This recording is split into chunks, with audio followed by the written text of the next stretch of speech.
너무 무서워요, 봉팔 씨. 세상이 다 나를 버린 것 같아요. 하지만 봉팔 씨 품은 따뜻하네요. 오늘 밤 너무 무서워서 혼자서는 잠들지 못할 것 같아요. 저 좀 안아주시면 안 될까요? 그냥 날이 밝을 때까지만이라도 곁에 있어 주세요. 이것은 단순한 위로의 요청이 아니었습니다. 한 남자의 보호 본능과 욕망을 동시에 자극하는 교묘하고도 강력한 유혹이었죠. 오봉팔은 마른 침을 삼켰습니다. 그의 순박했던 세상은 이미 평택에 두고 온 지 오래였습니다.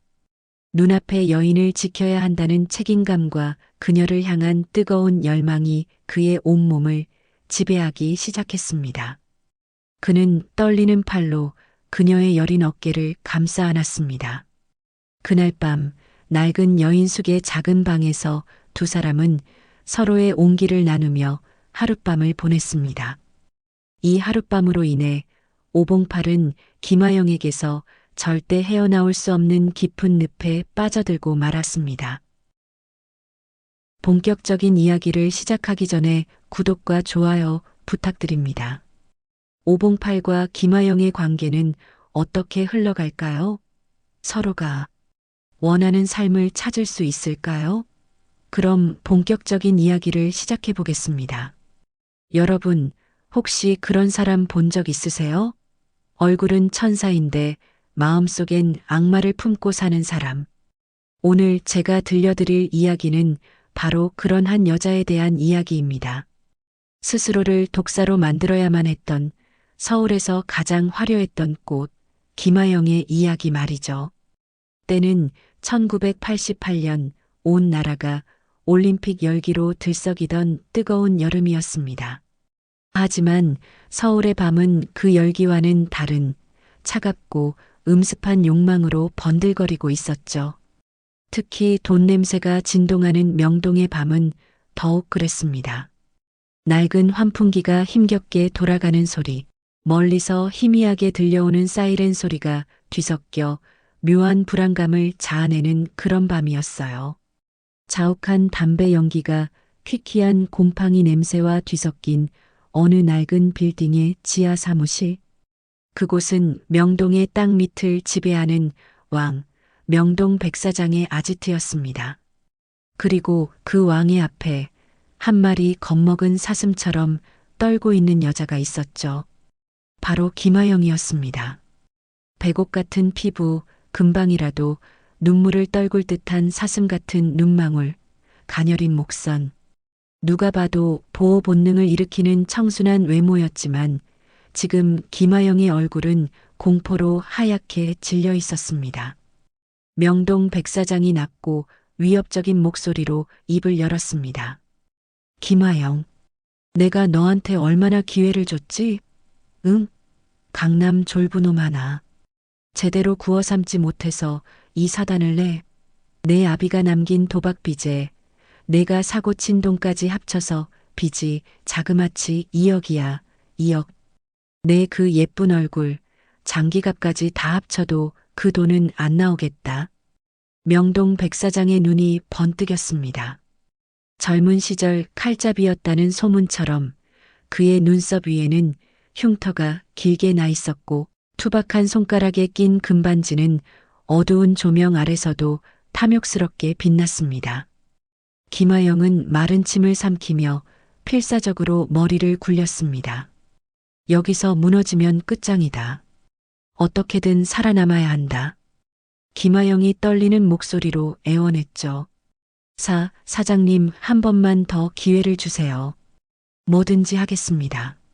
시키시는 건 뭐든지 제발. 바로 그 말이 나오길 기다렸다는 듯 명동 백사장은 서류 더미에서 누렇게 변색된 신문 기사 하나를 툭 던지며 말했습니다.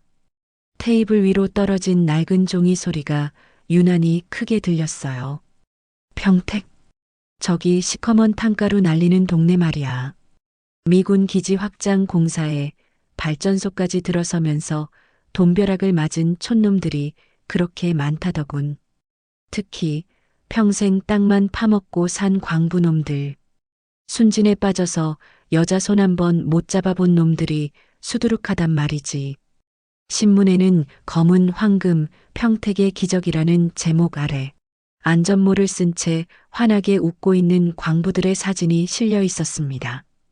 김하영은 그 사진 속에서 유독한 남자를 발견했습니다. 다른 사람들보다 한 뼘은 더 큰 키에 우직해 보이는 얼굴. 하지만 어딘지 모르게 어수룩해 보이는 순박한 미소를 짓고 있는 남자였죠. 명동 백사장은 그 남자를 손가락으로 툭툭 치며 말을 이었습니다. 저기 제일 앞에서 바보처럼 웃고 있는 놈 보이지? 오봉팔이라고 조상 대대로 물려받은 땅이 이번에 싹 다 수용되면서 평택에서 제일 가는 땅 부자가 된 놈이야. 나이는 40줄인데 아직 장가도 못 간 숙맥 중에 숙맥이지. 내가 가서 저놈을 홀려. 아버지가 몹쓸 병에 걸려서 병원비를 구하러 서울에서 내려온 비련의 여주인공이라도 되란 말이다. 내 그 얼굴에 눈물 몇 방울만 흘려주면 저런 촌놈은 있는 돈 없는 돈 다 갖다 바칠걸? 명동 백사장의 말은 김하영의 심장에 비수처럼 꽂혔습니다. 또다시 누군가를 속이고 짓밟고 그의 인생을 망가뜨려야 하는구나. 지긋지긋한 굴레였습니다. 하지만 선택의 여지가 없었죠. 죽음의 공포 앞에서 양심은 사치일 뿐이었습니다. 김하영이 결심한 듯 떨림을 감추고 물었습니다. 얼마를 가져오면 될까요? 그러자 명동 백사장이 만족스러운 웃음을 터뜨렸습니다. 그래, 말이 통해야지. 오봉팔이 그놈 전 재산 깔끔하게 전부 다 털어와. 그럼 내 빚 깨끗하게 청산해주지. 만약 실패하면 알지? 평택 앞바다가 내 수목장이 될 줄 알아. 그날 밤 김하영은 도망치듯 명동을 빠져나왔습니다. 손에는 평택행 버스표 한 장과 명동 백사장이 던져준 오봉팔의 신상 정보가 적힌 낡은 메모지뿐이었죠. 덜컹거리는 버스에 몸을 싣고 서울의 화려한 야경을 등지는데 어째서인지 눈물이 났습니다. 자신을 이렇게 만든 무능한 아버지에 대한 원망인지, 앞으로 저질러야 할 죄에 대한 두려움인지, 아니면 그저 처량한 자기 자신에 대한 연민이었는지 모를 눈물이었습니다. 몇 시간을 달렸을까? 버스는 흙먼지와 탕가루 냄새가 뒤섞인 낯선 도시에 김하영을 내려놓았습니다. 평택이라는 낡은 표지판 아래 선 김하영은 싸구려 트렌치코트 깃을 여몄습니다. 차가운 밤 공기가 폐부 깊숙이 스며들었습니다. 김하영은 주머니 속 오봉팔의 사진을 꺼내 들여다보았습니다. 사진 속 그는 여전히 바보처럼 순하게 웃고 있었죠. 김하영은 나지막이 자기 자신에게 다짐하듯 중얼거렸습니다. 오봉팔 당신이 내 마지막 희망이거나 아니면 마지막 먹잇감이 되겠지. 김하영은 사진을 구겨 쥔 채 어둠이 내린 낯선 도시의 거리로 첫 발을 내디뎠습니다. 서울의 화려했던 꽃 김하영은 죽었습니다. 이제 그녀는 먹잇감을 향해 기어가는 차가운 독사가 되어야만 했습니다. 그녀의 비극적인 연극은 그렇게 막이 오르고 있었습니다. 평택의 아침은 희뿌연 먼지와 함께 시작됐습니다. 밤새 뒤척이던 김하영은 싸구려 여인숙의 얇은 이불을 걷고 일어났죠. 창문 틈으로 스며드는 공기는 서울의 그것과는 다른 비릿한 흙냄새와 석탄 타는 냄새가 섞여 있었습니다. 낯선 곳에서 맞는 아침은 그녀를 더욱 외롭게 만들었지만 동시에 독하게 만들기도 했습니다. 시간이 없었어요. 하루라도 빨리 오봉팔을 찾아내야 했습니다. 김하영은 가장 먼저 동네 어귀에 있는 낡은 다방으로 향했습니다. 이런 작은 동네에서는 다방 마담이나 배달, 아가씨들이 동네 소식통 역할을 톡톡히 한다는 걸 그녀는 경험으로 알고 있었거든요. 끈적거리는 테이블에 앉아 쌍화차 한 잔을 시킨 김하영은 일부러 가장 상냥하고 애처로운 표정을 지어 보이며 마담에게 말을 걸었습니다. 저 사장님, 사람을 좀 찾고 있는데요. 혹시 이 동네에 오봉팔 씨라고 키가 아주 훤칠하고 우직하게 생기신 분 아시나요? 다방 마담은 위아래로 김아영을 훑어보더니 금세 호기심 가득한 얼굴로 맞은편에 앉았습니다. 오봉팔? 아이고, 그 양반을 모르는 사람이 어딨어. 이번에 땅 팔아서 돈벼락 맞은 그 노총각 말하는 거지? 근데 서울 아가씨가 그 양반은 어쩐 일로? 아, 실은 제가 서울에서 신세진 분이 계신데 그분이 오봉팔 씨가 아주 좋은 분이라고 혹시 어려운 일 있으면 꼭 찾아가 보라고 하셔서요. 김아영은 금방이라도 울음이 터질 것처럼 눈시울을 붉혔습니다. 완벽한 연기였죠. 마담은 금세 동정심 가득한 얼굴로 변해 오봉팔에 대한 정보를 술술 불기 시작했습니다. 그는 매일 점심시간이면 장터 입구에 있는 돼지국밥집에서 혼자 밥을 먹는다는 것, 일하는 인부들을 위해 막걸리 몇 통을 사들고 가는 게 유일한 낙이라는 것까지. 정보를 얻은 김아영은 곧장 장터 국밥집으로 향했습니다. 허름한 식당 안은 땀과 음식 냄새로 후끈거렸습니다. 김아영은 가장 구석진 자리에 앉아 조용히 오봉팔을 기다렸습니다. 얼마 지나지 않아 신문 속 사진과 똑같이 생긴 남자가 가게 문을 열고 들어왔습니다. 작업복 차림에 투박한 장화를 신은 모습, 바로 오봉팔이었습니다. 그는 익숙하게 자리를 잡고 국밥 한 그릇을 시켜 정말 복스럽게도 먹기 시작했습니다. 김아영은 그 모습을 가만히 지켜보았습니다. 꾸밈 없고 순박하고 그래서 더 잔인한 죄책감이 들게 하는 남자. 김아영은 고개를 저으며 마음을 다잡았습니다. 정신 차려, 김아영. 저 사람은 내 먹잇감일 뿐이야. 계획대로라면 김아영은 식사를 마친 그에게 다가가 우연을 가장한 만남을 만들어야 했습니다. 하지만 그때 예상치 못한 일이 벌어졌습니다.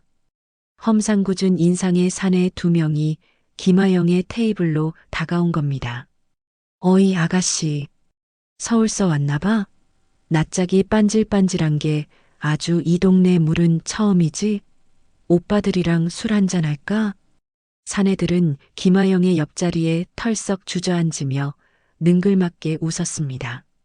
김아영의 얼굴이 하얗게 굳었습니다. 이런 건 계획에 없던 일이었습니다.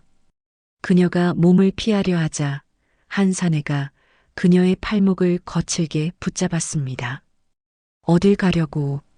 오빠들이랑 좀 놀자니까. 바로 그 순간이었습니다. 등 뒤에서 묵직한 목소리가 들려왔습니다. 그만들 하시죠. 손님한테 무슨 짓입니까?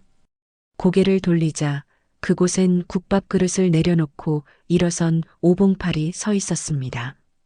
그는 화를 내지도 위협을 하지도 않았습니다. 그저 산처럼 든든하게 서서 낮은 목소리로 말할 뿐이었습니다. 하지만 그의 우직한 눈빛과 다부진 체격에서 나오는 위압감은 시시껄렁한 사내들을 움츠러들게 하기에 충분했죠. 뭐야 이 자식은? 한 번만 더 말하겠습니다. 그 손 놓으시죠. 사내들은 잠시 씩씩거리더니 결국 재수없는 놈이라며 욕설을 뱉고는 자리를 떠났습니다. 식당 안이 다시 조용해졌습니다. 김아영은 일부러 더 가냘프게 몸을 떨며 붙잡혔던 팔목을 감싸쥐었습니다. 오봉팔은 어쩔 줄 몰라 하며 김아영의 곁으로 다가왔습니다. 저 괜찮으십니까? 많이 놀라셨죠? 그의 얼굴에는 순수한 걱정이 가득했습니다. 김아영은 이 기회를 놓치지 않았습니다. 고개를 들어 눈물이 그렁그렁 맺힌 눈으로 오봉팔을 올려다보며 말했죠. 고맙습니다. 정말 고맙습니다. 너무 무서워서. 오봉팔은 그런 김아영의 모습에 얼굴까지 빨개지며 허둥댔습니다. 평생 여자와는 말 한마디 제대로 섞어보지 못한 순박한 남자에게 눈물 흘리는 미인의 모습은 너무나 강력한 무기였습니다. 아, 아닙니다. 별것도 아닌데요, 뭘. 근데 서울 분이신 것 같은데 여긴 어쩐 일로 혼자. 김하영은 기다렸다는 듯 준비해온 거짓말을 실타래처럼 풀어놓기 시작했습니다. 아버지가 많이 편찮으셔서 약값을 구하러 잠시 내려왔는데 아는 사람도 하나 없고 너무 막막해서. 김하영은 말을 잇지 못하고 고개를 숙였습니다. 가녀린 어깨가 파르르 떨리는 모습은 누구라도 보호해주고 싶게 만드는 완벽한 연기였습니다. 오봉팔은 그 모습에 완전히 마음이 무너져 내렸습니다. 그의 순박한 눈에는 연민과 책임감이 동시에 피어오르고 있었죠. 덫의 첫 번째 줄이 그렇게 성공적으로 던져졌습니다. 오봉팔은 그야말로 완벽한 먹잇감이었습니다. 김하영의 눈물과 거짓 사연에 그는 완전히 녹아내렸죠. 그날 이후 오봉팔은 하루도 빠짐없이 김하영이 머무는 여인숙을 찾아왔습니다. 손에는 약과 과일, 따뜻한 곰탕까지. 마치 아픈 동생을 돌보는 오라비처럼 지극정성이었습니다. 화영 씨, 이거 잡숴봐요. 평택에서 제일 잘하는 집 곰탕인데 기운 차리는 데는 이만한 게 없어요. 봉팔 씨 이렇게까지 안 해주셔도 되는데 제가 너무 신세만 지네요. 김하영은 미안함과 고마움이 뒤섞인 표정으로 그를 맞이했습니다. 물론 그 모든 것은 철저한 계산하에 이루어진 연기였지만 가끔은 오봉팔의 순수한 호의 앞에서 양심의 가책이 고개를 들기도 했습니다. 하지만 그럴 때마다 명동 백사장의 서늘한 목소리와 평택 앞바다를 떠올리며 마음을 다잡았죠. 오봉팔은 김하영에게 자신의 이야기를 들려주었습니다. 평생 광산에서 일하다가 허리를 다쳐 더는 일을 못하게 된 아버지 이야기, 어머니는 자신을 낳다가 돌아가셨다는 이야기, 그리고 이번에 땅 보상금을 받게 되어 처음으로 큰 돈을 만져봤다는 이야기까지. 그의 삶은 투박했지만 정직했고 그래서 더 슬펐습니다. 김하영은 그의 이야기에 귀 기울이며 맞장구를 쳐주었습니다. 때로는 함께 안타까워하고 때로는 함께 웃어주면서 그녀는 오봉팔의 마음속 가장 깊은 곳으로 서서히 스며들고 있었습니다. 오봉팔에게 김하영은 낯선 도시에서 만난 연약하고 가여운 존재에서 어느새 자신의 삶에 들어온 첫 번째 여자, 지켜주고 싶은 사람이 되어가고 있었죠. 그렇게 며칠이 지났을까? 계획은 순조로워 보였습니다. 하지만 세상 일이 어디 뜻대로만 되나요? 김하영의 완벽한 연극에 예상치 못한 관객이 등장했습니다. 바로 오봉팔의 유일한 혈육이자 평택 토박이인 그의 여동생 오복순이었습니다. 그날도 오봉팔은 김하영의 여인숙방에서 그녀와 이야기를 나누고 있었습니다. 그때 방문이 거칠게 벌컥 열렸습니다. 오라버니, 여기서 뭐 하는 거야? 드센 인상의 한 여자가 씩씩거리며 방 안으로 들어섰습니다. 오봉팔과 닮은 듯 다른 날카로운 눈매와 야무진 인매를 가진 여자. 바로 오복순이었습니다. 그녀는 오봉팔을 지나쳐 곧장 김하영을 위아래로 쏘아보았습니다. 그 눈빛은 마치 뱀을 보는 듯한 경계심과 혐오감으로 가득 차 있었죠. 오, 복순아. 내가 여긴 어쩐 일이냐. 이분은 김하영 씨라고 내가. 됐어. 동네방네 소문 다 났어. 오라버니가 서울서 굴러온 이상한 계집한테 홀려서 돈이며 마음이며 다 갖다 바치고 있다고. 당신이지? 우리 순진한 오라버니 등쳐먹으려는 꽃뱀. 오복수는 대뜸 김하영에게 꽃뱀이라며 삿대질을 했습니다. 김하영의 심장이 철렁 내려앉았지만 그녀는 당황한 기색 없이 오히려 더 서럽고 억울한 표정을 지어 보였습니다. 금방이라도 눈물이 떨어질 듯한 눈으로 오봉팔을 바라보며 말했죠. 봉팔 씨, 이분이 동생분이세요? 저를 그렇게 보시는군요. 김하영의 연기에 순진한 오봉팔은 안절부절 못하며 동생을 나무랐습니다. 복순아, 무슨 말버릇이야. 화영 씨는 그런 분 아니야. 아버지가 편찮으셔서 혼자 고생하는 딱 한 분이라고. 어서 사과드리지 못해? 사과? 내가 왜? 오라버니 제정신이야? 딱 봐도 모르겠어? 저 얼굴에, 저 옷차림에 어디 아픈 아버지 뒷바라지하는 사람으로 보여? 서울에서 남자들 등골 빼먹던 제비. 아니면 꽃뱀이 틀림없다고. 오라버니 그 돈 노리고 접근한 거잖아. 오복순의 직설적인 말은 전곡을 찔렀습니다. 김하영은 순간 가슴이 뜨끔했지만 이내 평정심을 되찾았습니다. 이런 상황일수록 더 약하고 더 가련하게 보여야 했습니다. 김하영은 흐느끼기 시작했습니다.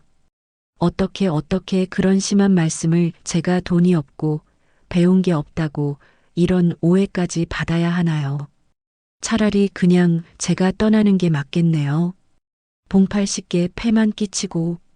김하영이 자리에서 일어나자 다급해진 오봉팔이 그녀의 팔을 붙잡았습니다. 화영 씨, 가지 마요. 복순이가 뭘 몰라서 그래요. 내가 대신 사과할게. 응? 그리고는 오복순을 향해 버럭 소리를 질렀습니다. 평생 큰 소리 한 번 안 내던 오봉팔이었습니다. 오복순, 당장 나가지 못해. 내가 뭔데? 화영 씨를 울려. 다시 한번 화영 씨한테 함부로 하면 너 다시는 안 볼 줄 알아. 오복순은 오라버니의 단호한 모습에 충격을 받은 듯 입술을 깨물며 김하영을 노려보았습니다. 그 눈빛은 두고 보자는 경고와도 같았죠. 결국 오복순은 두고 봐. 내가 당신 정체 꼭 밝혀낼 테니까. 라는 말을 남기고 쿵쾅거리며 방을 나갔습니다. 방 안에는 어색한 침묵이 흘렀습니다. 오봉팔은 미안함에 어쩔 줄 몰라 했고 김하영은 흐느낌을 멈추지 않았습니다. 하지만 그녀의 속마음은 달랐습니다. 오복순 예상치 못한 복병이 나타났군. 하지만 괜찮아. 오히려 잘 됐어. 이런 장애물은 오봉팔이 나를 더 깊이 믿고 더 애틋하게 여기게 만들 뿐이니까. 김하영은 오봉팔의 품에 기대어 더 서럽게 울었습니다. 그녀의 눈물은 오봉팔의 마음을 더욱 단단히 옭아매는 족쇄가 되었고 동시에 동생 오복순에 대한 반감과 의심의 벽을 쌓아 올리는 벽돌이 되었습니다. 이제 이 연극은 단순히 오봉팔을 속이는 것을 넘어 그의 유일한 혈육과 그를 이간질시켜야 하는 더 복잡하고 잔인한 국면으로 접어들고 있었습니다. 오복순의 등장은 잔잔한 호수에 던져진 돌멩이 같았습니다. 처음에는 작은 파문이었지만 그 파장은 점점 커져 김하영의 계획 전체를 흔들기 시작했죠. 오복순은 그날 이후 작정하고 김하영의 뒤를 밟았습니다. 김하영이 시장이라도 갈라치면 어느새 나타나 매서운 눈으로 쏘아봤고 오봉팔과 함께 있는 모습을 보면 대놓고 혀를 차며 지나갔습니다. 동네 사람들의 시선도 조금씩 달라지기 시작했습니다. 처음에는 서울에서 온 가련한 처녀를 동정했지만 오복순이 동네방네 저 여자는 꽃뱀이다. 우리 오빠 돈 노리고 온 거다. 라고 떠들고 다니자 사람들은 수군거리기 시작했습니다. 김하영이 여인숙을 나설 때마다 등 뒤로 의심과 경계의 눈빛이 따라붙었습니다. 저 여자 오복순이 말하는 그 서울 여자 아냐? 쯧쯧. 오봉팔이 저렇게 순에 빠져서야 저런 여자한테 홀랑 넘어가다니. 김하영은 불안해졌습니다. 이대로 시간이 흐르면 오복순이 무슨 짓을 할지 몰랐습니다. 서울로 사람을 보내 자신의 뒷조사라도 하게 된다면 모든 것이 끝장이었죠. 명동 백사장의 얼굴이 떠올라 등골이 서늘해졌습니다. 더 이상 시간을 끌 수 없었습니다. 승부수를 던져야 할 때가 온 겁니다. 그날 밤 김하영은 작심하고 오봉팔을 자신의 방으로 불렀습니다. 평소보다 더 창백하고 수척해 보이는 얼굴로 그녀는 오봉팔에게 충격적인 이야기를 꺼냈습니다. 봉팔 씨, 저 아무래도 서울로 돌아가야 할 것 같아요. 오봉팔은 화들짝 놀라며 그녀의 손을 잡았습니다. 화영 씨, 그게 무슨 말이에요? 갑자기 왜 복순이 때문이에요? 내가 다시는 못 그러게 단단히 말해 놓을게요. 김하영은 고개를 저으며 슬픈 미소를 지었습니다. 그녀의 눈에는 이미 눈물이 가득 고여 있었죠. 아니에요. 동생분 때문이 아니에요. 사실은 서울에 계신 아버지 병세가 갑자기 악화되셨어요. 당장 수술하지 않으면 위독하시다는 연락을 받았어요. 수술이요?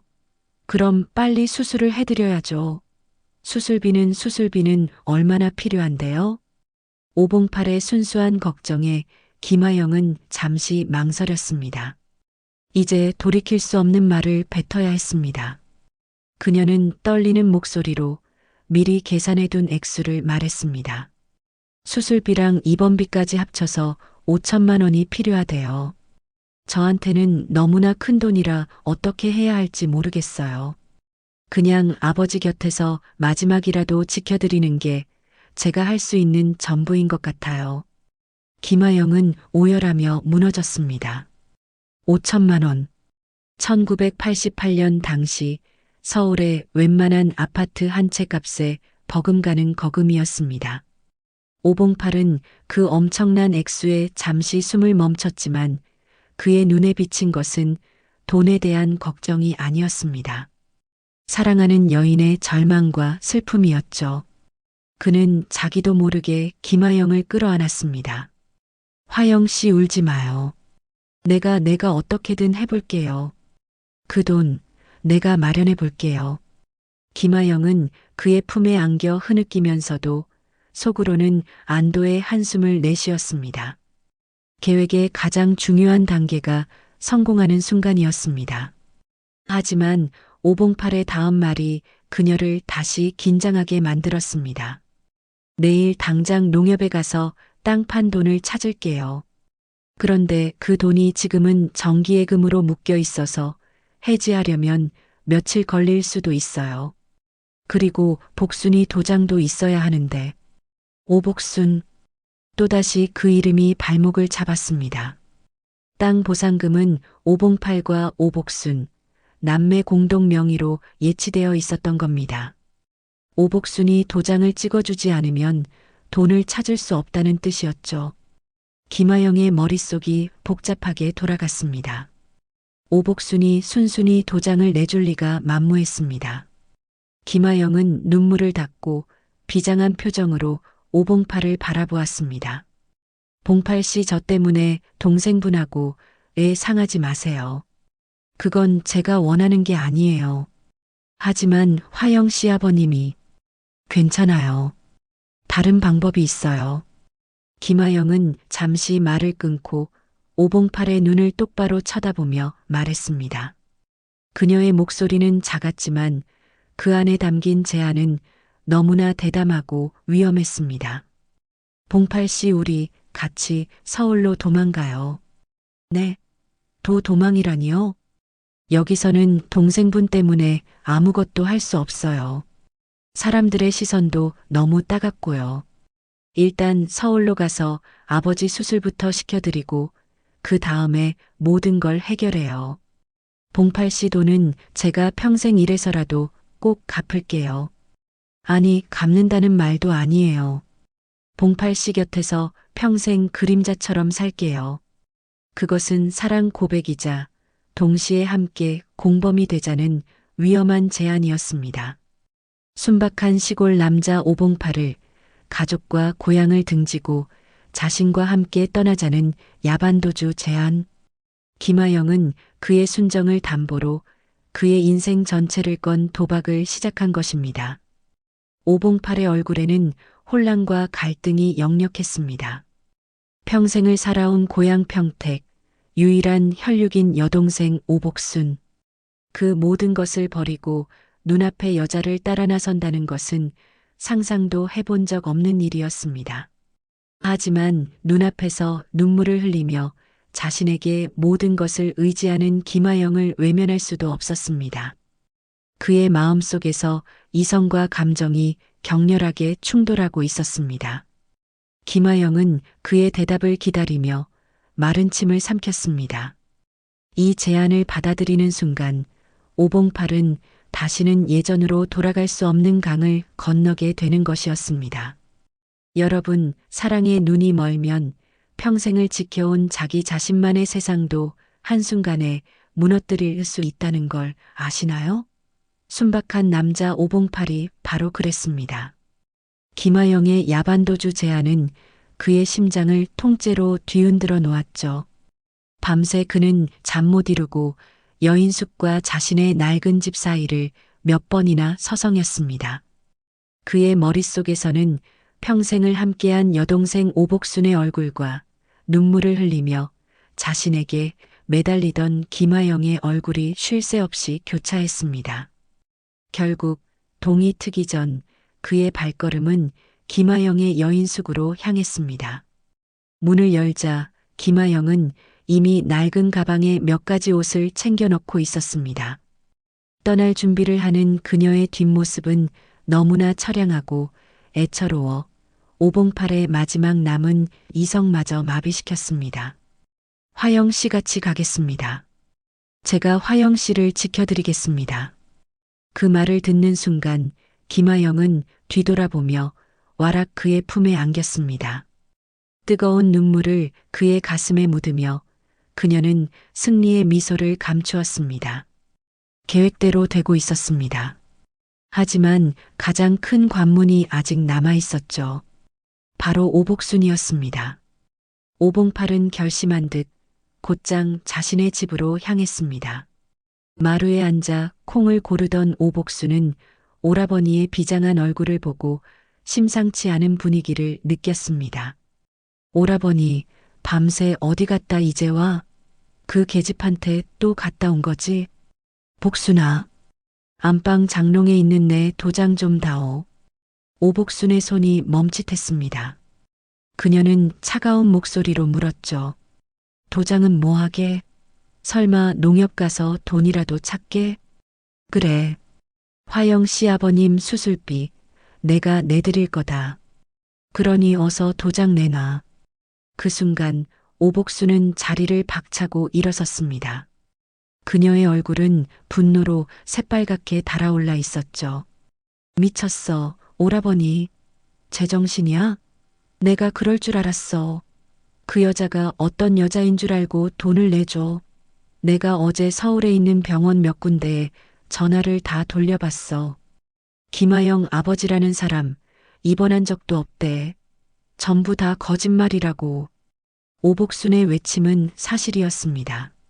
그녀는 오라버니를 지키기 위해 백방으로 알아봤던 겁니다. 하지만 사랑의 눈이 먼 오봉팔의 귀에는 그 어떤 진실도 들리지 않았습니다. 오히려 자신과 김하영의 사이를 방해하는 동생의 악의적인 거짓말로만 들렸죠. 시끄럽다. 내가 뭘 안다고 함부로 말해. 화영 씨는 그런 거짓말할 사람 아니야. 내가 그 사람을 질투해서 그러는 거 다 알아. 질투? 내가 미쳤다고 그런 꽃뱀을 질투해. 오라버니, 제발 정신 좀 차려. 그 여자는 오라버니 돈 보고 접근한 거라고. 닥치지 못해. 오봉팔은 평생 처음으로 여동생의 뺨을 향해 손을 올렸습니다. 차마 때리지는 못하고 허공에서 멈춘 그의 손이 부들부들 떨렸습니다. 오복순은 뺨보다 더 아픈 마음에 눈물을 터뜨렸고 오봉팔 역시 절망적인 표정을 지었습니다. 남매의 신뢰가 완전히 깨져버리는 순간이었습니다. 오봉팔은 더 이상 오복순을 설득할 수 없다는 것을 깨달았습니다. 그는 방으로 뛰어들어가 장판 밑에 숨겨두었던 비상금을 꺼내 들었습니다. 땅 보상금 중 일부를 현금으로 바꿔 만약을 위해 숨겨두었던 돈, 자그마치 500만 원이었습니다. 됐어. 너랑은 이제 말 안 한다. 이 돈이면 우선 급한 불은 끌 수 있겠지. 나 이 집 나갈란다. 너 같은 동생, 이제 나도 필요 없어. 오봉팔은 돈다발을 품에 안고 집을 뛰쳐나갔습니다. 뒤에서 오복순이 오라버니, 안 돼. 라고 울부짖었지만 그는 돌아보지 않았습니다. 김하영에게 달려간 오봉팔은 돈다발을 내밀며 말했습니다. 화영 씨, 우선 이 돈부터 가져가요. 예금은 복순이 때문에 당장 찾을 수가 없게 됐어요. 우리 이걸로 일단 서울로 갑시다. 가서 내가 어떻게든 나머지 돈을 구해볼게요. 김하영은 500만 원이라는 액수에 순간 표정이 굳었습니다. 5천만 원을 생각했는데 고작 500만 원이라니. 명동 백사장에게 가져다 주기엔 턱없이 부족한 돈이었습니다. 하지만 그녀는 이내 표정을 바꾸고 감격한 듯 눈물을 흘렸습니다. 봉팔 씨 고마워요. 정말 고마워요. 이 은혜는 평생 잊지 않을게요. 지금은 물러설 수 없었습니다. 일단 오봉팔을 서울로 데려가는 것이 중요했습니다. 그날 밤 두 사람은 사람들의 눈을 피해 평택 시외버스 터미널로 향했습니다. 마지막 서울행 심야버스에 오르는 두 사람의 모습은 사랑의 도피처럼 보였지만 실상은 파멸을 향해 달려가는 폭주 기관차와도 같았습니다. 버스가 희뿌연 매연을 내뿜으며 터미널을 빠져나갈 때 어둠 속에서 한 그림자가 그 모습을 지켜보고 있었습니다. 바로 오복순이었습니다. 그녀는 오라버니를 말리기 위해 터미널까지 쫓아왔지만 결국 버스를 놓치고 만 것입니다. 배신감과 분노, 오라버니에 대한 걱정으로 뒤범벅된 눈물이 그녀의 뺨을 타고 흘러내렸습니다. 그녀는 주먹을 꽉 쥐며 중얼거렸습니다. 김하영, 내가 반드시 내년 정체를 밝혀내고 우리 오라버니를 되찾고 말겠어. 어디 한번 끝까지 가보자고. 오복순의 서슬 퍼런 다짐은 서울로 향하는 버스의 소음 속에 묻혔습니다. 김하영과 오봉팔의 도피는 끝이 아니었습니다. 그것은 지독한 추격전의 시작을 알리는 신호탄일 뿐이었죠. 1988년의 서울 밤 공기는 평택의 그것과는 전혀 다른 종류의 것이었습니다. 잠들지 않는 도시의 심장부, 서울 고속버스 터미널은 희뿌연 매연과 수많은 인파, 그리고 끊임없는 소음으로 가득 차 있었죠. 평생을 조용한 시골에서 살아온 오봉팔에게 이 모든 것은 거대한 혼돈 그 자체였습니다. 그는 자기도 모르게 김하영의 가느다란 팔을 꽉 붙잡았습니다. 이 낯설고 차가운 도시에서 그가 의지할 사람은 오직 김하영 뿐이었으니까요. 김하영은 그런 오봉팔의 단단한 손길을 느끼며 그를 이끌고 터미널 근처의 허름한 골목으로 들어갔습니다. 오여인숙, 낡은 간판이 위태롭게 걸린 곳이었죠. 삐걱거리는 계단을 오르자 퀴퀴한 곰팡이 냄새가 코를 찔렀습니다. 오봉팔이 평택에서 머물던 여인숙보다도 훨씬 초라한 곳이었습니다. 방에 짐을 풀자마자 오봉팔이 다급하게 물었습니다. 화영 씨, 이제 짐도 풀었으니 아버님 계신 병원으로 바로 가보시죠. 밤이 늦었지만 그래도 얼굴이라도 뵙는 게. 그 순간 김하영의 얼굴이 새하얗게 질렸습니다. 그녀는 오봉팔의 옷소매를 붙잡으며 고개를 가로저었습니다. 그 눈에는 깊은 공포와 수치심이 어려 있었죠. 안 돼요. 봉팔 씨 지금은 갈 수 없어요. 제가 터미널에서 봉팔 씨가 화장실 간 사이에 공중전화로 병원 원무과에 전화를 했어요. 일단 급한 대로 돈 일부를 마련해서 가고 있다고 사정이라도 해보려고요. 김하영은 금방이라도 울음을 터뜨릴 듯 목소리를 떨었습니다. 그런데 그 사람들이 돈을 다 가져오기 전까지는 찾아올 생각도 말라고 하더군요. 아비 목숨값도 못 가져오는 딸은 얼굴 볼 자격도 없다고 전화기 너머로 모욕을 주는데 너무 무섭고 서러워서 차마 그 병원에 갈 용기가 나질 않아요. 가면 분명 문전박대를 당할 거예요. 그녀의 이야기는 너무나 구체적이고 처절해서 오봉팔은 단 한치의 의심도 할 수 없었습니다. 오히려 자신의 여자가 전화기 너머로 그런 끔찍한 말을 들었을 것을 생각하니 피가 거꾸로 솟는 기분이었습니다. 동시에 고작 500만 원밖에 가져오지 못한 자신의 무능함이 칼날처럼 가슴을 찔렀습니다. 그런 나쁜 놈들이. 화영 씨, 미안해요. 내가 너무 무능해서. 바로 그 순간 김하영은 흐느끼는 대신 고개를 들어 오봉팔을 똑바로 바라보았습니다. 그녀의 눈은 눈물로 젖어 있었지만 그 시선은 이상하리만치 뜨거웠습니다. 그녀는 비틀거리며 일어나 오봉팔에게 다가가 그의 거친 손을 자신의 부드러운 두 손으로 감쌌습니다. 아니에요. 봉팔 씨가 왜 미안해요. 돈이 뭐가 중요해요. 지금 내 곁에 봉팔 씨가 있잖아요. 이 무서운 서울에서 나 혼자가 아니라는 거, 그것만으로도 저는 괜찮아요. 김하영은 그의 손을 잡은 채 한 걸음 더 다가섰습니다.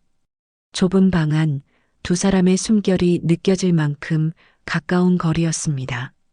그녀는 고개를 살짝 기울여 그의 가슴에 머리를 기댔습니다. 샴푸 향기가 오봉팔의 코끝을 간지럽혔습니다. 너무 무서워요, 봉팔 씨. 세상이 다 나를 버린 것 같아요.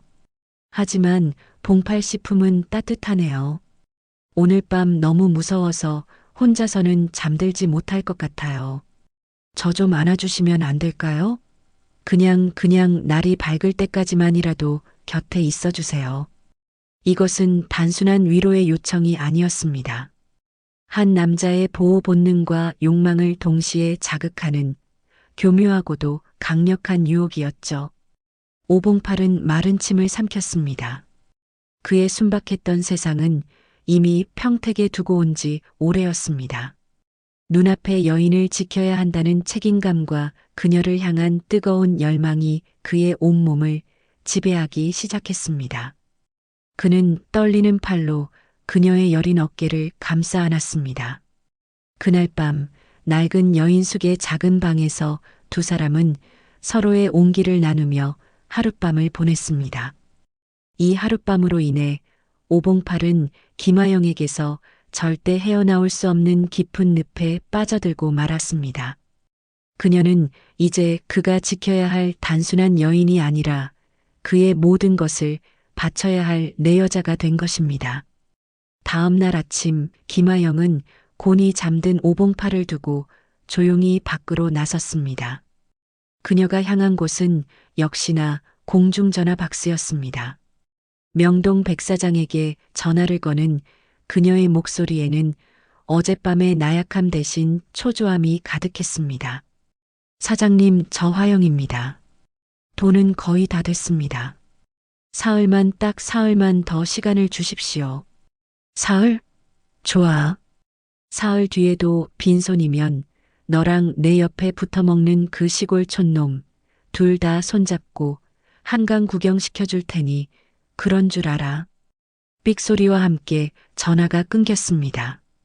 김하영은 차갑게 식은 수화기를 붙들고 부들부들 떨었습니다. 하지만 여인숙으로 돌아온 그녀의 얼굴에는 오직 공포만이 서려 있었습니다. 그녀는 자고 있는 오봉팔을 흔들어 깨우며 금방이라도 울음을 터뜨릴 듯한 목소리로 속삭였습니다. 봉팔 씨, 큰일 났어요. 제가 예전에 아버지 병원비 때문에 사채를 썼는데 그놈들이 제가 서울 온 걸 알고 협박을 해요. 사흘 안에 돈 못 갚으면 봉팔 씨까지 해코지하겠다고. 오봉팔이 잠에서 덜 깨 어리둥절한 표정을 짓고 있을 때였습니다. 쾅 하는 굉음과 함께 여인숙 방문이 거칠게 열렸습니다. 검은 가죽 점퍼를 입은 험상궂은 사내 2명이었습니다. 그들은 방 안으로 성큼 들어와 오봉팔을 경멸하듯 훑어보더니 김아영의 머리채를 거칠게 잡아챘습니다. 아야! 김아영의 비명소리에 오봉팔은 잠이 확 달아나며 반사적으로 자리에서 일어났습니다. 그리고 자신도 모르게 김아영의 앞을 가로막아 섰습니다. 당신들 뭐야? 이 여자한테서 손 떼. 평생 누구에게 큰 소리 한 번 쳐본 적 없던 그의 목소리가 방 안을 울렸습니다.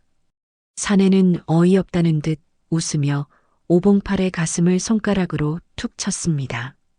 뭐야, 이 새끼는? 내가 이 계집애 새 남자친구냐? 야, 촌놈. 사흘 준다.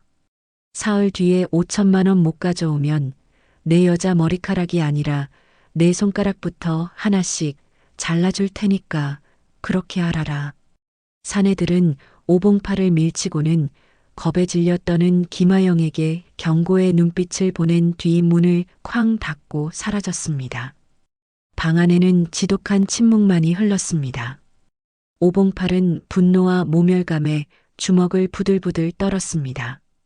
김아영은 그런 그의 팔에 매달려 서럽게 울기 시작했습니다. 미안해요. 봉팔씨 나 때문에 봉팔씨까지 위험해졌어. 흐흑 다 내 잘못이야. 오봉팔은 우는 김아영을 끌어안았습니다.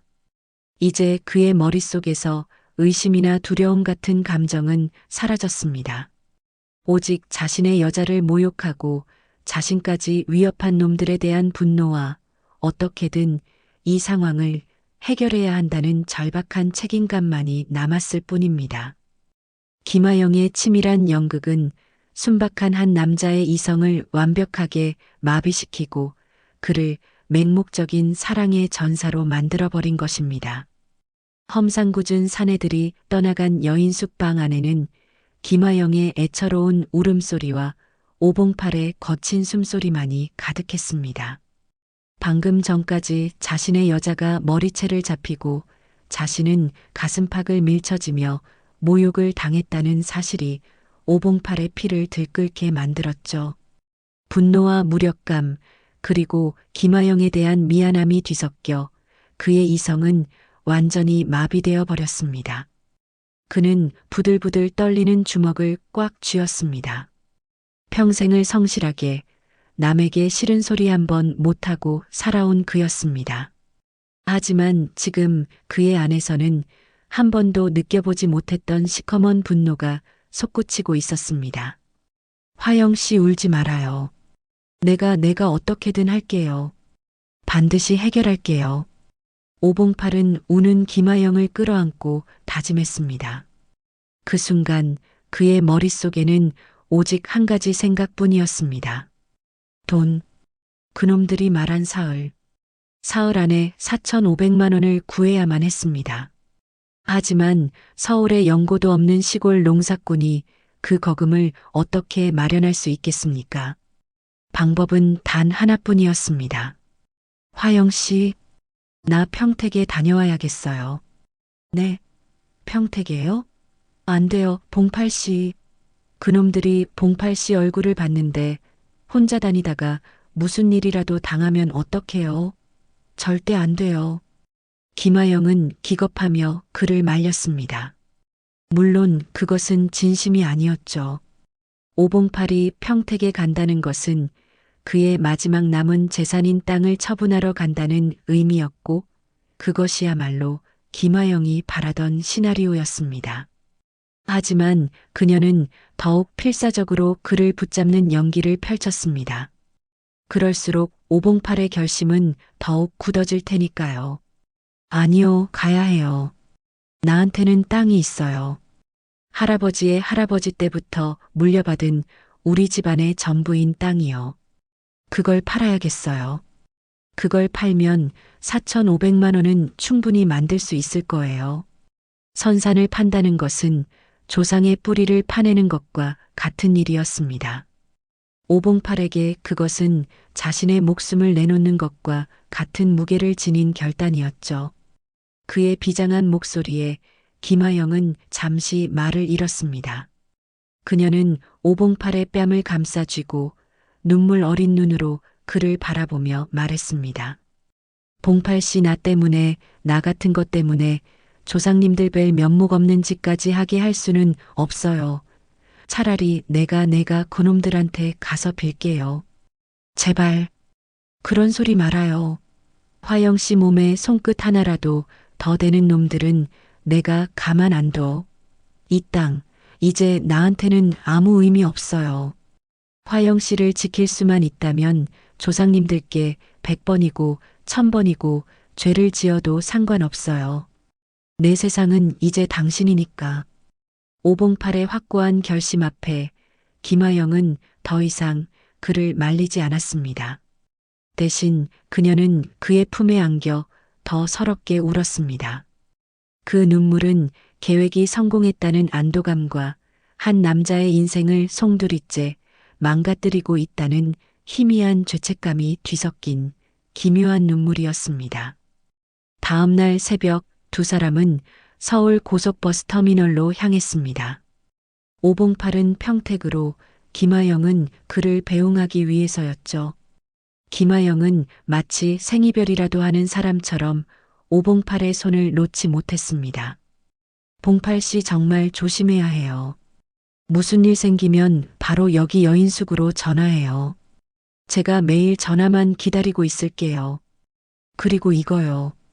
김하영은 자신의 가느다란 목에 걸고 있던 칠이 벗겨진 얇은 은목걸이를 풀어 오봉팔의 손에 쥐어주었습니다. 어머니 유품이에요. 봉팔 씨가 내 목숨만큼 소중하니까 이게 봉팔 씨를 지켜줄 거예요. 꼭꼭 무사히 돌아와야 해요. 어머니의 유품이라는 말에 오봉팔은 뜨거운 것이 목구멍으로 치밀어 오르는 것을 느꼈습니다. 그는 목걸이를 소중하게 감싸쥐고 그녀를 꽉 끌어안았습니다. 걱정 말아요. 돈 구해서 바로 돌아올게.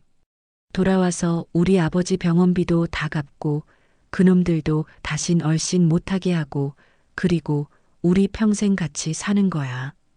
그 약속을 뒤로하고 오봉팔은 평택행 버스에 올랐습니다. 차창 밖으로 멀어지는 김하영의 모습을 보며 그는 주먹을 불끈 쥐었습니다. 반드시 그녀를 지켜내리라.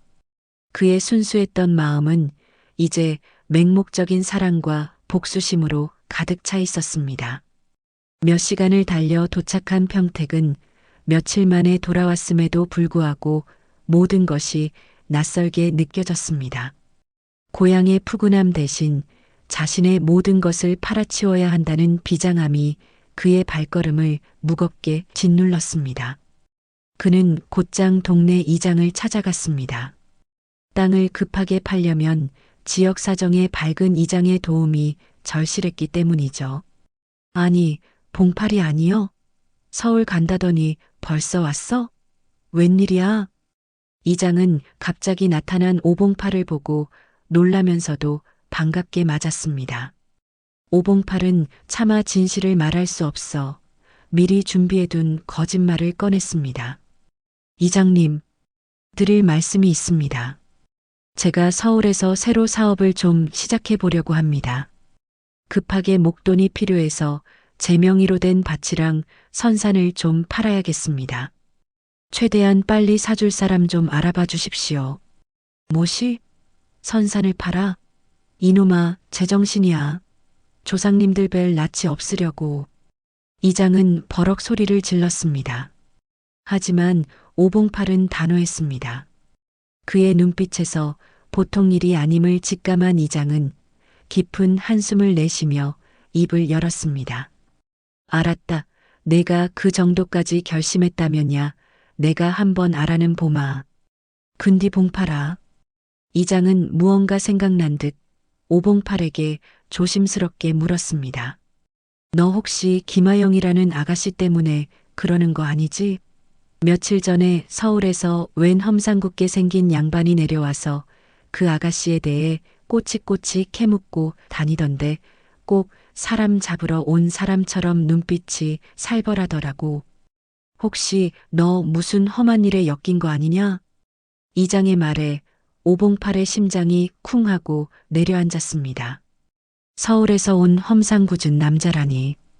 김하영을 협박하던 그 사채업자들이 평택까지 내려왔던 걸까요?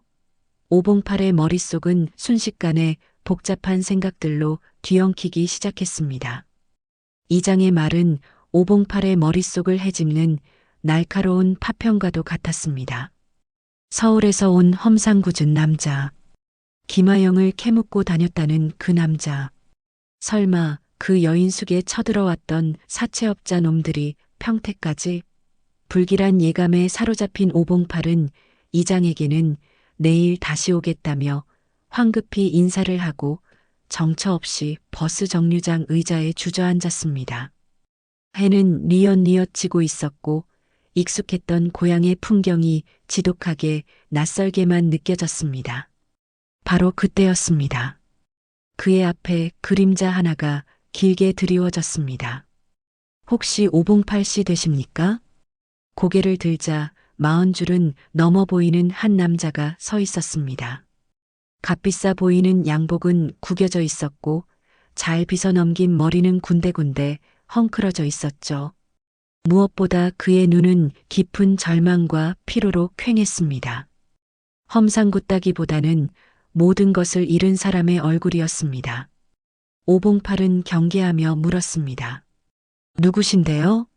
남자는 힘없이 웃으며 품 안에서 낡은 지갑을 꺼냈습니다. 그리고 그 안에서 빛바랜 사진 한 장을 꺼내 오봉팔에게 건넸습니다. 사진 속에는 지금보다 훨씬 앳되고 행복하게 웃고 있는 김하영이 있었습니다.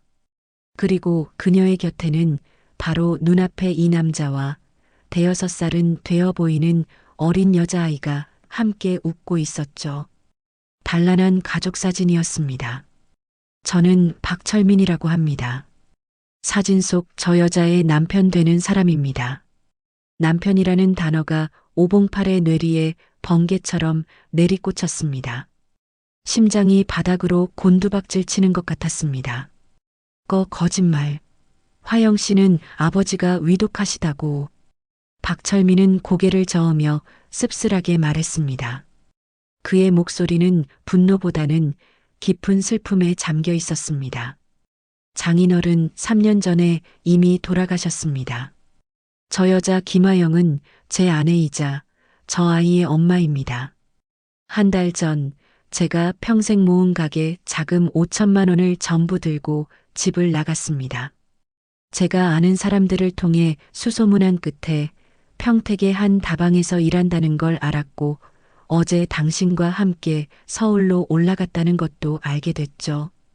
오봉팔 씨, 당신도 피해자일 뿐이라는 거 압니다. 당신이 서울에서 전 재산이라며 건넨 500만 원 그 돈까지 제 아내가 다 가져갔다는 것도요. 세상이 무너져 내렸습니다. 아픈 아버지, 병원비, 사채업자의 협박, 그 모든 것이 거짓이었습니다. 자신을 향한 애틋한 눈빛, 어머니의 유품이라며 건네주던 은목걸이, 함께 하자는 달콤한 약속까지 전부 한 남자의 마지막 남은 재산을 노린 치밀한 연극이었습니다. 여인숙에 쳐들어왔던 사채업자들은 김하영이 고용한 배우들이었던 겁니다. 오봉팔은 주머니 속에서 차갑게 식은 은목걸이를 꺼내 꽉 쥐었습니다. 사랑의 증표가 아니라 자신의 어리석음을 증명하는 낙인이었습니다. 박철민은 오봉팔의 텅 빈 눈을 보며 말을 이었습니다. 저는 돈을 찾으러 온 게 아닙니다. 이미 그 여자가 다 써버렸거나 숨겼겠죠. 다만 제 딸이 매일 밤 엄마를 찾으며 옵니다. 혹시라도 화영이를 다시 만나게 되면 돈은 필요 없으니 제발 딸에게만이라도 돌아오라고 그 말 한마디만 전해주십시오. 그 말을 남기고 박철민은 모든 것을 포기한 사람처럼 쓸쓸히 어둠 속으로 사라졌습니다. 오봉팔은 그 자리에 한참을 망연자실하게 앉아 있었습니다. 분노, 배신감, 슬픔, 그리고 스스로에 대한 지독한 혐오감이 그를 집어삼켰습니다. 그는 땅을 팔지 않았습니다. 대신 다음 날 첫 차를 타고 다시 서울로 향했습니다. 복수를 위해서가 아니었습니다. 그저 마지막 확인이 필요했을 뿐입니다. 묻고 싶었습니다. 단 한순간이라도 진심이었던 적은 있었는지. 오호여인 숙은 텅 비어 있었습니다. 그는 허탈하게 발길을 돌려 그와 그녀가 처음 서울에 내렸던 고속버스 터미널로 향했습니다. 혹시나 하는 신락 같은 마음 때문이었을까요? 그리고 그는 그곳에서 정말로 김아영을 발견했습니다. 그녀는 대합실 구석 의자에 웅크린 채 멍하니 허공을 바라보고 있었습니다. 어딘가로 떠나려는 사람도 누군가를 기다리는 사람도 아닌 길 잃은 아이 같은 모습이었습니다. 오봉팔이 그녀 앞에 섰습니다. 인기척에 고개를 든 김아영은 오봉팔을 보고는 귀신이라도 본 듯 새파랗게 질렸습니다. 그녀는 도망치려 했지만 다리에 힘이 풀린 듯 주저앉고 말았습니다. 오봉팔은 그녀를 잡아 끌거나 소리치지 않았습니다. 그저 그녀의 옆자리에 조용히 앉아 떨리는 목소리로 물었습니다. 왜 그랬어요? 나한테 왜 그랬습니까? 그 한마디에 김아영의 얼굴이 눈물로 범벅이 되었습니다. 그녀는 고개를 숙인 채 흐느끼며 모든 것을 털어놓기 시작했습니다. 처음에는 정말 아버지의 병원비 때문에 빚을 졌고 그 빚이 눈덩이처럼 불어나 남편의 돈에까지 손을 댔다는 것. 더 이상 버틸 수 없어 도망쳤고 평택에서 순박해 보이는 오봉팔을 마지막 기회라고 생각했다는 것. 미안해요. 정말 미안해요. 봉팔 씨. 처음엔 당신 돈만 보고 접근한 거 맞아요. 그런데 당신은 내가 살면서 처음 본 사람이었어요. 아무 대가도 없이 나한테 모든 걸 내어주는 사람. 당신 옆에 있으면 나 같은 쓰레기도 괜찮은 사람이 될 수 있을 것 같다는 착각을 했어요. 그래서 더 독하게 당신을 속였어요. 당신을 놓치고 싶지 않아서 당신의 그 따뜻함 옆에 계속 머물고 싶어서. 김아영은 울면서 오봉팔의 바지가랑이를 붙잡았습니다. 봉팔 씨 돈 여기 그대로 있어요. 한 푼도 안 썼어요. 아니 못 썼어요. 이 돈을 쓰는 순간 당신이 내게 줬던 그 따뜻한 마음까지 영영 잃어버릴 것 같아서 무서워서 쓸 수가 없었어요. 그녀는 품 안에서 500만 원이 든 돈 봉투를 꺼내 오봉팔에게 내밀었습니다. 오봉팔은 돈 봉투를 받지 않았습니다.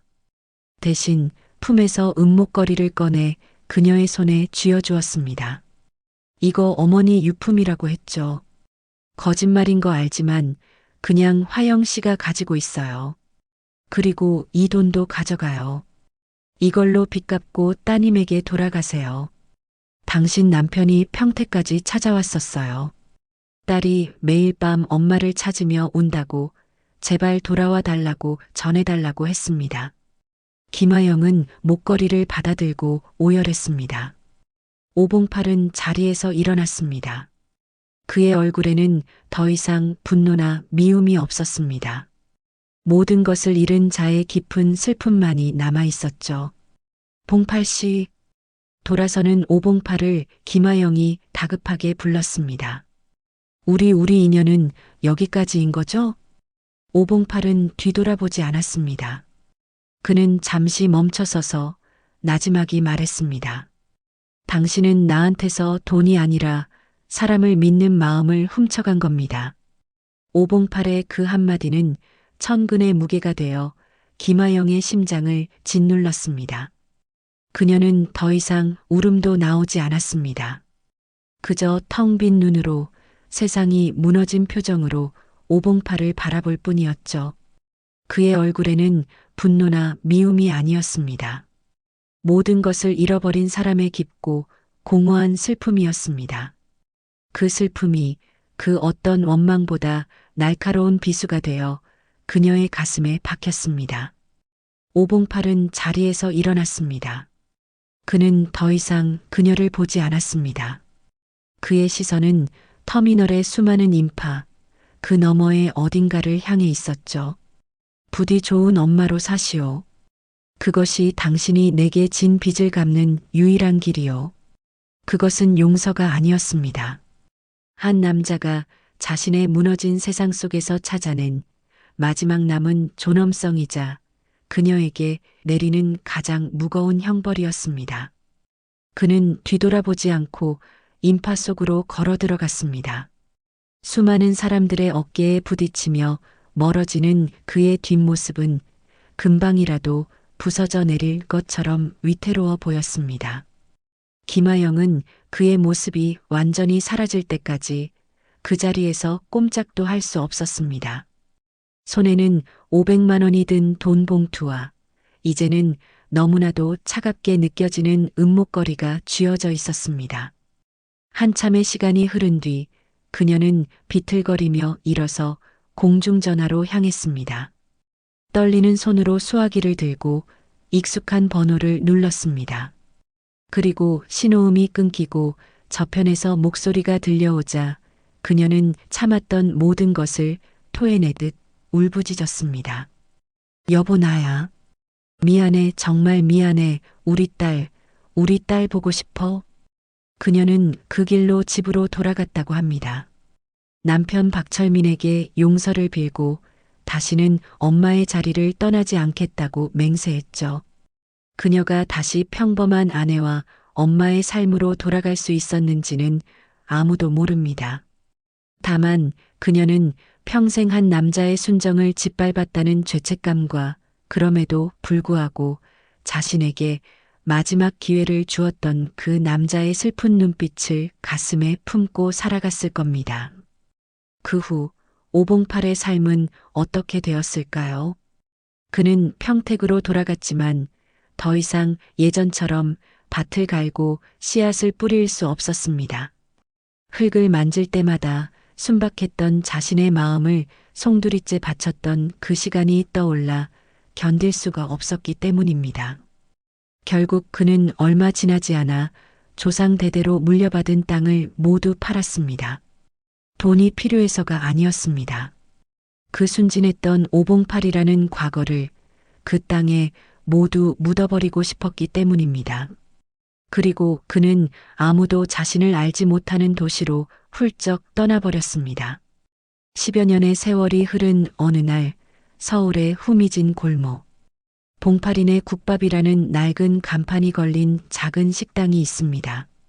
주방 안에서 뚝배기에 뜨거운 국밥을 담아내는 한 남자가 있습니다. 이마에는 깊은 주름이 새겨졌고 손은 거칠고 투박해졌지만 묵묵히 국밥을 마는 그의 눈빛에는 쉬이 짐작할 수 없는 깊이가 서려 있습니다. 바로 오봉팔이었습니다. 그는 공사장을 전전하며 모은 돈으로 이 작은 가게를 열었습니다. 그는 더 이상 사람을 쉽게 믿지 않았고 말수도 크게 줄었습니다. 하지만 이상하게도 그의 가게에는 늘 지치고 허기진 사람들이 모여들었습니다. 오봉팔은 말없이 그들에게 뜨거운 국밥 한 그릇을 내어주곤 했습니다. 돈이 없는 이에게는 값을 받지 않았고 밤늦게 찾아온 취객에게는 등을 두드려주며 해장국을 끓여주었죠. 그의 순수했던 마음은 잿더미가 되었지만 그는 그 잿더미 위에서 기꺼이 다른 이들의 허기와 추위를 달래주는 사람이 되었습니다. 세상의 가장 혹독한 방식으로 배신을 배운 그는 역설적이게도 누구보다 사람의 상처를 깊이 이해하는 사람이 된 것입니다. 어느 늦은 저녁 가게 문을 닫으려는데 한 손님이 들어왔습니다. 술에 취해 비틀거리는 행색이 초라한 중년 남자였습니다. 오봉팔은 말없이 그를 자리에 앉히고 마지막 남은 국밥을 정성껏 말아내 주었습니다.